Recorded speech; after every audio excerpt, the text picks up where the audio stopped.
സങ്കീർത്തനങ്ങൾ അധ്യായം 58. ദുഷ്ടന്മാരോട് പ്രതികാരം. ശക്തരെ, നിങ്ങളുടെ വിധി നീതിനിഷ്ഠമാണോ? പരമാർത്ഥതയോടെയാണോ നിങ്ങൾ മനുഷ്യമക്കളെ വിധിക്കുന്നത്? നിങ്ങൾ ഹൃദയത്തിൽ തിന്മ നിരൂപിക്കുന്നു. നിങ്ങൾ ഭൂമിയിൽ അക്രമങ്ങൾ അഴിച്ചുവിടുന്നു. ഉരുവായപ്പോൾ മുതൽ ദുഷ്ടർ വഴിപിഴച്ചിരിക്കുന്നു. ജനനം മുതലേ നുണ പറഞ്ഞ് അവർ അബദ്ധത്തിൽ സഞ്ചരിക്കുന്നു.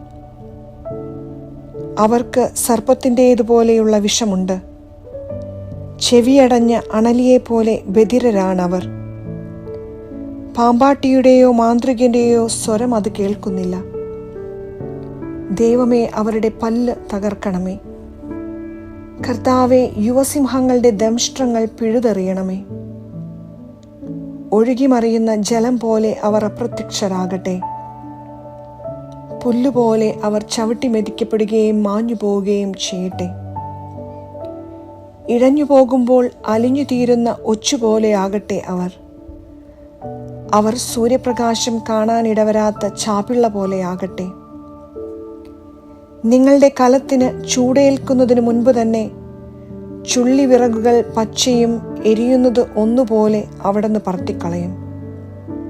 പ്രതികാരം കണ്ട് നീതിമാൻ സന്തോഷിക്കും. ദുഷ്ടരുടെ രക്തത്തിൽ അവൻ കാലുകഴുകും. നിശ്ചയമായും നീതിമാന് പ്രതിഫലമുണ്ട്. തീർച്ചയായും ഭൂമിയിൽ ന്യായം വിധിക്കുന്ന ഒരു ദൈവമുണ്ട് എന്ന് മനുഷ്യർ പറയും.